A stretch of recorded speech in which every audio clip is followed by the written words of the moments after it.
2023년 6월 26일입니다.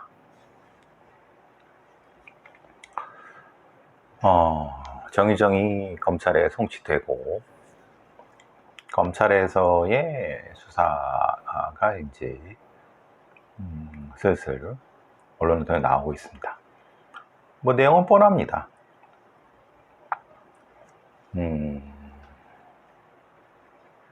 이제 검찰 조사에서 검찰 애들이 그 재판에서 이끌고 싶은 그런 방식으로 하나씩 슬슬 흘리는 거죠. 이 장난은 뭐 예전부터 해왔기 때문에 뭐 그렇다고 쳐도, 특히 이제 뭐 JTBC라든가 자기네들이 좀 우호적이고 좀 비슷하게 써주는 그런 쪽으로 이게 걱정입니다. 말하자면은 진짜 정의정에 대해서 제대로 분석이 되어 있느냐, 그거를 바탕으로 그에 합당한 기소가 이루어지고 됐느냐, 그게 아니라 마치 이전에 연쇄살인 사건과 동일하게 같지도 않은 무슨 프로파일러 이런, 아니면 범죄 분석관, 아니면 행동 분석 이런 애들이 지들 그거 가지고 잘 보십시오. 이은혜 사건은 어땠습니까? 이은혜 사건을 가스라이팅을 이렇게 하겠다고 그렇게 자신 있어 했더만 결국은 입증 못했어요. 그 많은 인력과 시간과 돈과 장비를 들였어도 결국은 정의정을 검사든 검찰 수사관 애들이든 분석 못한 겁니다. 단적으로 나오는 것이 그겁니다. 26.3 검찰 사이코패스 검사 결과 26.3. 웃긴 얘기라는 거죠. 소수점이 나올 수가 없고, 뭐 나왔다 하더라도 본인들의 기준이지만 그거에 타당도가 어디 있습니까? 그러니까 웃기고 있는 거죠. 사실 그냥 그게 그리고 그 다음에 나온 게 이제 사실 연쇄살인마 강호순과 비슷한 수준이라고 하지만 27점 얘기하는 건데, 다시 말씀드리지만 강호순은 32점입니다. 또 어디서 확인도 안 하고 JTBC 기자 애들이 또 그냥 검찰 애들이 써달라는 대로 쭉쭉 써주는 거죠. 그거야 저들끼리 짝짝꿍 하는 거야. 뻔한 얘기고, 거기에 동원단 법의학자나 무슨 가짜는 범죄 심리학자 이런 얘기할 것도 없고. 근데 저는 사실 그것보다는 같은 맥락이지만 JTBC에 이런 얘기 나옵니다. 피해자를 110회 넘게 가격한 정의정. 이 110회 넘게 가격한다는 게 무슨 말이죠? 가격하는 게 때린다는 의미지 않았습니까? 그러니까 이제 말하자면 실제로 무엇인가의 둔기를 가지고 가격할 수 있죠. 그러면 날카로운 얘기 같은 걸로 찔렀다는 얘기인가요? 근데 실제로 정의정이 사간 중식도는 어떤 방향이죠? 그러면 이제 그게 그 의미겠죠. 중식도로 타격을 하면서 그랬다. 그럼 그건 의미가 있을 겁니다. 우리가 보통 오버킬이라든가 강서구 PC방 사건이라든가, 그러니까 오버킬이 나는 이유가 분명히 존재합니다. 근데 그것을 어떤 걸로 하는 거에 따라서 다른 의미를 갖습니다. 근데 말하자면은 지금 흉기로 110회를 찔렀다고 또 본문에는 나와요. 그러면 그게 뭘 의미하는 거죠? 그게 가격이 아니죠. 그거는 110회 넘게를 찌른 건 이런 거죠. 쿡쿡쿡. 뭐 당산역 살인 사건 같은 경우 아직도 미제죠. 그거 같은 경우는 엉덩이에 대해서 상처를 냈습니다. 사후에. 그러니까 사후에 이런 행위를 하는 것은 다른 의미가 있습니다. 그러니까 지금 이 흉기로 110회를 찌르는 것이 죽이기 전인지 죽인 후인지 그게 사실은 의미가 있는 것이고, 그 다음에 이것은 신체적인 어떤 치명 부위가 아닌 형태에 대한 것, 말하자면 뭐 법의학자라고 하는 사람이 손바닥을 콕콕 칼끝으로 콕콕 찌른 거, 그걸 다 합쳐갖고 110회라고 하는 거예요. 그러니까 말하자면은 그런 것도 하나씩 하면은 실제로 얘가 110회라고 하는 건 얼마나 많은지는 사실은 판단이 다를 수 있죠. 물론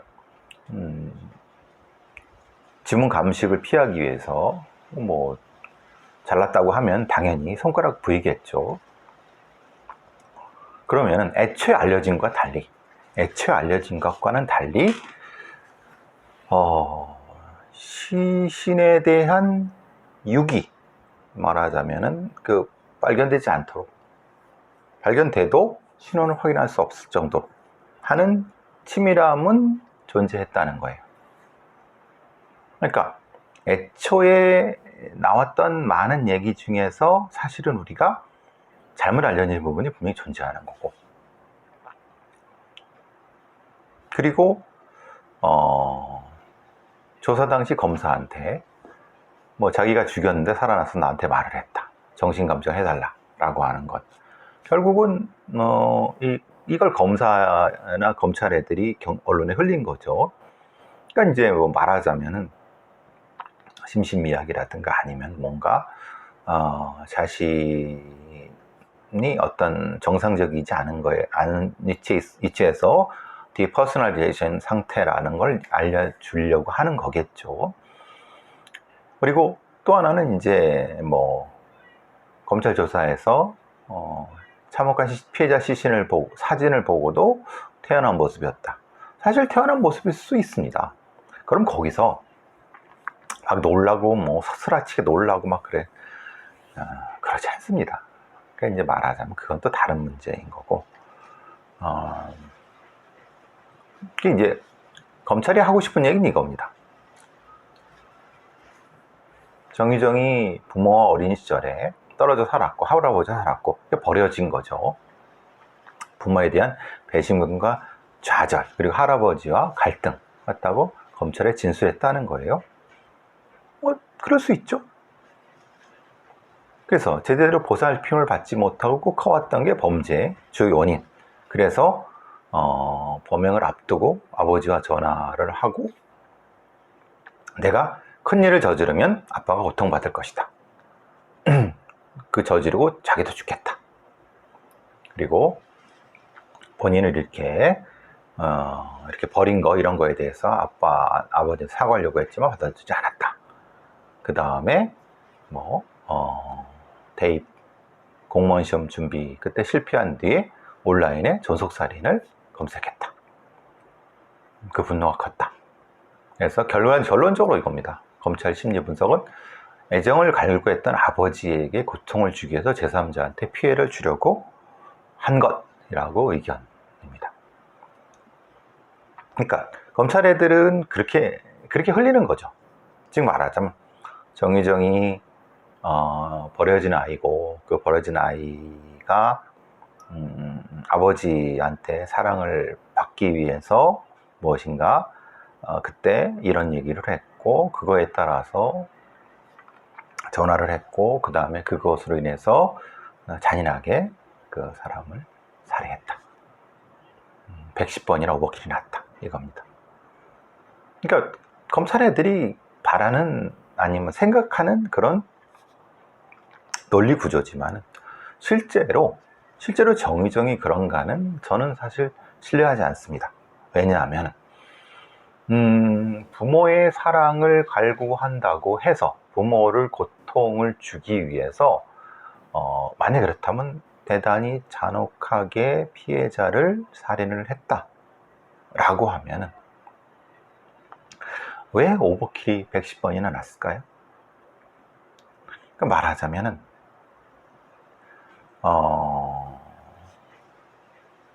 피해자를 죽이고 그리고 그 행위가 아주 잔혹하게 했고, 그러니까 그 정의정이 굉장히 잔혹한 범인이 돼서 아버지를 고통받게 한다는 거잖아요.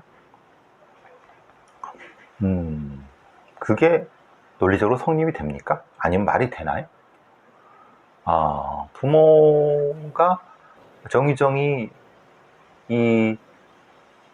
그냥 잔혹한 살인자가 되면은 부모가 아버지가 고통을 받습니까? 그러니까 뭐 그걸로 고통받을 수도 있죠. 그런데 그러려고 하면은 그게 만약에 정의정이 맞으려고 하면은 이 아버지와 정의정 사이의 관계가 일정 정도 어떤 경험치가 존재해야 됩니다. 그런데 실제로 아주 어렸을 때 정의정은 아버지로부터 오히려 그 부모로부터 실은 그런데 그러면 어머니는 뭐죠? 말하자면은 만약에 이게 맞는다고 하면은 어머니한테 무엇인가 뭐랬거나 아버지한테도 그랬거나 아니면은 할아버지와 갈등이 나면 할아버지한테 뭔가를 이렇게 행위를 했거나 아니면 이런, 그러니까 연결된 어떤 형태의 행위가 존재해야 됩니다. 그런데 말 그대로 정의정이 쓴 소설을 검사애들이 쉽게 그냥 막 떠버리고 있는 거죠. 얘기가 될 거라고 생각을 하는 겁니다. 왜? 보살핌을 못 받아서 커서 그걸로 부모를 일종의 고통받게 한다. 말론 쉽죠. 또 영화에도 많이 나오는 얘기입니다. 근데 실제로 그런가? 어떤 사례가, 얼마나 그런 사례가 있습니까? 이게 말 그대로 제가 이 말씀을 왜 이렇게 드리냐면, 이렇게 오래 드리냐면은 정의정의 서사에 놀아나지 말아야 된다. 그러니까 결국은 검사애들은 얘의 그 행위를 이해하고 싶은 거예요. 아니 근데 왜 이해를 해야 됩니까? 그리고 그런 어떤 가능성이라고 하는 것이 존재할 수 있다고 하면은 정의정이 한 여러 범죄 행동과 통계적으로 아니 임상적으로 연결을 시켜서 거기에 맞춰야죠. 정의정의는 말 그대로 110번이나 오버킬이 날 정도로, 그런데 그게 큰 것도 있고 작은 것도 있고 뭐 토막을 냈지만 어떻게 하고, 그런 여러 가지 것들이 실제로 임상적으로 통계적으로 이런 심리와 연결되어 있다라고 연결이 돼서 설명을 하면은 오케이. 근데 행위는 여기 있어. 행위는 이런 오버킬도 나고 찌르기도 하고 110번도 찌르기 하고 토막도 내고 그랬어. 그것과 얘가 말하는 뭐 부모에 대한 배신감, 좌절, 할아버지 갈등, 뭐 고통받는 이것과 뭐 어떤 관계가 있냔 말이에요. 그러니까 그냥 연결시키면 연결되는 겁니까? 예? 정의가 떠들면은 그게 맞는 겁니까? 그러니까 이래서 이제 소위 말하는 범죄자의 서사가 만들어지는 거고, 범죄자가 떠들러대는 대로 그냥 그게 사례가 되는 겁니다. 아니 그게 아니라 그러면은 정의정이 한 각각의 행위와 연결된 심리, 임상적 통계적 심리와 연결을 시키거나, 아니면 그렇게 못할 것 같으면은 행위만 보고 그걸 가지고 처벌을 하면 되는 거지, 그걸 굳이 어떤 이유 때문에, 즉 말하자면 정의정의 굳이 어떤 동기를 찾는데 그건 어떤 연결된 동기가 아니라 그냥 본인이 떠들어대는 걸로 막 한다고 하면은 이거는 전혀 과학적이지 않은 거예요. 항상 그 수사하는 애들이 특히 뭐 지지들이 무슨 뭐 대단히 범죄 심리나 이런 거에 아니면 뭔가 좀 있어 하고 싶어 하는 검사나 수사관 애들이 항상 이런 착각과 과오에 빠져요. 잘 모르면은 모르는 대로 행위만 가지고 처벌을 하면 되는 거예요. 요런 행위를 이렇게 했는데 근데 얘는 이런 얘기를 하더라. 그런데 이게 실제로 이것과 연결되는지는 모르겠다. 아니면 뭐 어떤 전문가들의 의견이 이렇더라. 아니면 뭔가 이런 식으로 가야지 얘가 말한 대로 자기는 버려졌고 부모 죽이고 싶었고 뭐 어땠고 뭐 이런 거예요. 누구나 얘기할 수 있죠. 중요한 거는 그게 실제로 그런가 안 그런 건 또 다른 문제예요. 왜? 그거는 실제로 정의정의 행위와 그가 말한 거를 제대로 과학적으로 입증해 봐야죠. 즉 말하자면 검사 나부랭이들이 그냥 해는 거 말고 진짜 시간을 두고 차근차근 이 과학적으로 입증해 봐야죠. 근데 그런 것들에 대한 것이 아니라 그냥 검찰의 심리 분석 결과 애정을 갈구했던 아버지에 대해 고통을 주기 위해 제3자한테 피해를 주어야 한다. 그럼 검찰의 심리 분석 결과에 대한 타당성은 누가 담보합니까? 통합심리검사했던 그 안에 있는 뭐 전문성도 사실은 입증되지 않은 몇몇 애들이 아니면 거기서 행동분석한 애들 몇몇? 그거 가지고 그건 그냥 그들의 의견일 뿐입니다. 이게 사실은 우리나라의 이런 강력범죄라든가 이상동기범죄에서 큰 문제가 되는 게 이런 것들입니다. 얘기가 좀 길어졌지만 어쨌든 함부로 속단하지 마라. 임상적, 통계적으로 엄격함을 추구해야 된다. 모르면 모른다고 하고 모르면 행위만 가지고 처벌하면 된다. 그래도 충분히 법정에서 충분히 의미 있게 기소할 수 있다. 뭔가 이게 지들이 뭔가 이렇게 하려고 하다 보면은 결국은 범죄자의 서사를 만들어 주고 범죄자가 뭔가 정의정의가 뭔가 대단한 어떤 것처럼 사실 이 경우도 마찬가지입니다. 정의정에 대한 정확한 분석이라든가 이런 것들은 정확히 객관적으로 여러 전문가들한테 공개가 돼서 평가를 받아야 됩니다. 이건 진짜 연구가 필요한 부분이에요. 그래서 그래야지 이게 범죄가 예방이 되고 그러니까 형사처벌과는 별개로 이렇게 될 수 있는 거죠. 이 많은 어떤 억측과 오해와 이런 것들이 생기고 있지 않습니까? 다시 말씀드리지만 일단 본인이 얘기하는 본인이 주저리 떠드는 거는 일단은 그냥 참고사항만으로 하고 다각도의 검사, 분석 이게 필요하다. 이게 제 주장입니다.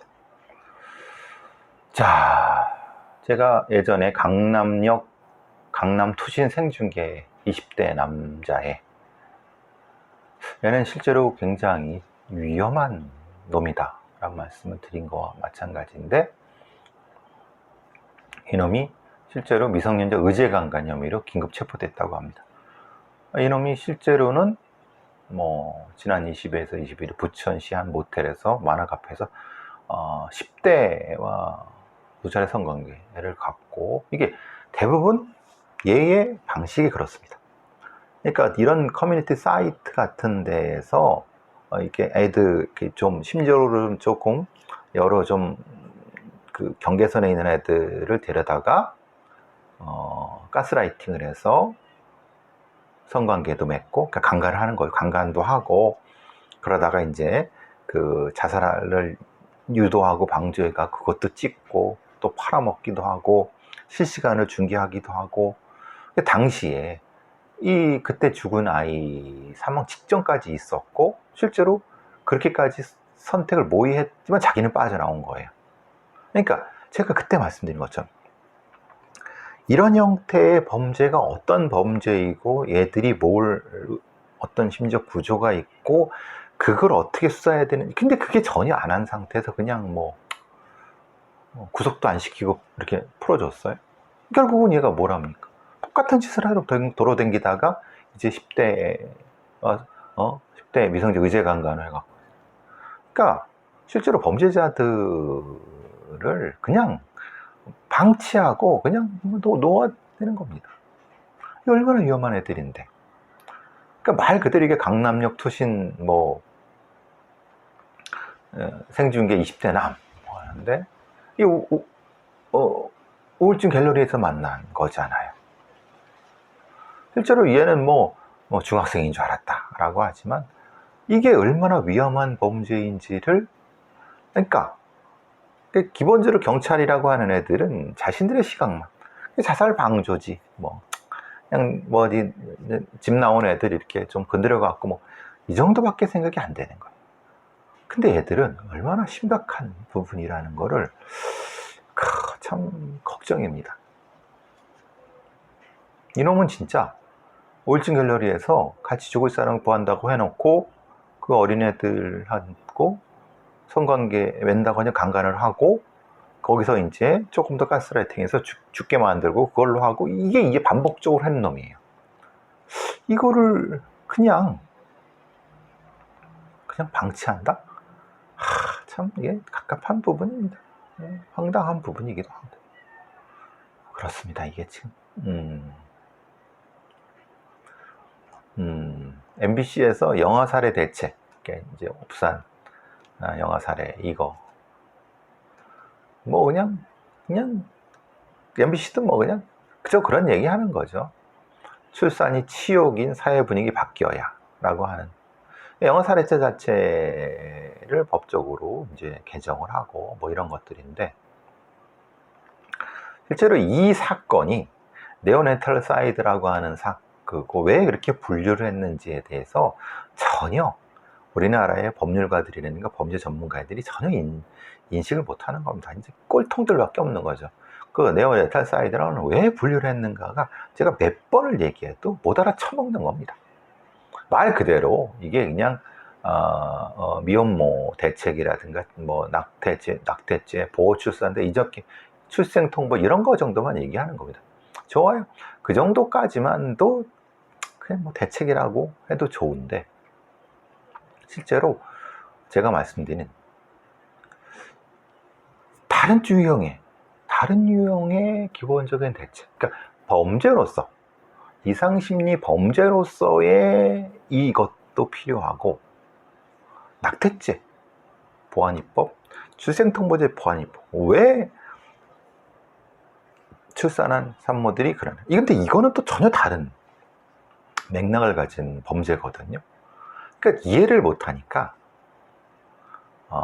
언론 기자들이라든가 이런 애들도 지들이 이해를 못하니까 그냥 이거는 영아 살해죄 쪽으로 가버리는 거죠. 그럼 그렇게 알려줬는데 이해를 못하고 하면은 어쩔 수 없죠. 또 이런 일이 생겨야지. 안타깝지만. 근데 그것도 역시 예방이 될까요? 네? 모르겠습니다. 범죄라는 거를 이해시키고 분석하고 그 예방책을 만들고, 이게 너무 외로운 싸움 같아요. 어떻게 합니까? 싸워야지. 더 싸워야죠. 네? 모르면 알려주고, 더더욱 제가 욕을 먹더라도 지랄하고 해야죠. 자, 여기까지 하겠습니다.